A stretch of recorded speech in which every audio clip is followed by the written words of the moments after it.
Hello everyone, কি খবৰ সকলো ভালনে? নিশ্চয় ভালে। আজি বহুত দিনৰ ব্লগটো ষ্টাৰ্ট কৰিছো দেই।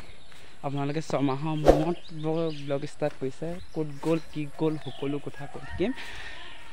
তো ইউটিউবৰ একেবাৰে ভিডিঅ' দিয়া নাই, তো আজিও লৈ আহিছোঁ আৰু হেভেলি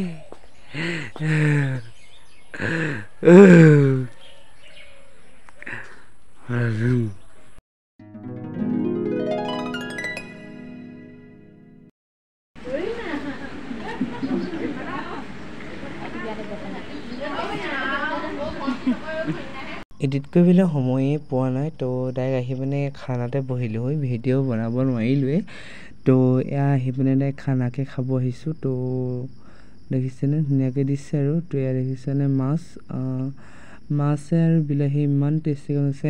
এয়া আমাৰ খুৰী হয়। তাৰপিছত এয়া পনীৰ, যিহেতু মই মাংস নাখাওঁ, মাংস মানে ছাগলী মাংস দিছে, তো নাই খোৱা। তো এইপিনে নবৌদিও আছে, এইপিনে মোৰ লগৰ। তো ব্লগটো ষ্টাৰ্ট কৰি দিছোঁ আৰু এইপিনে মাংস দি আছে, আমিতো নাখাওঁ ন। তো এনেকৈ চাই গোন্ধ লৈ আছোঁ আৰু তো আজি নতুনকৈ ভিডিঅ' এটা বনাইলোঁ আৰু আপোনালোকে মৰম দিব বুলি আশা কৰিছোঁ। প্ৰায়ভাগ এয়া দেখিছেনে ধুনীয়াকৈ দিছে আৰু তাৰপিছত খাই বৈ বোলো ধুনীয়াকৈ আমি ওলাই যাওঁ। তথাপিতো মানে ব্লগটো ষ্টাৰ্ট কৰিব মন যায়, সেইবাবে এতিয়া কৰিছোঁ আৰু ছমাহৰ মূৰত হ'লেও। এক্সাম আছিলে, সেইবাবে মই একেবাৰেই ভিডিঅ' দিব পৰা নাছিলোঁ। তো এতিয়া মানে ওলাইছোঁ আৰু দেই, একেবাৰে সময় নহ'লেও মানে এতিয়া ভিডিঅ'টো বনাই দিছোঁ আৰু ডেইলি পাই যাব।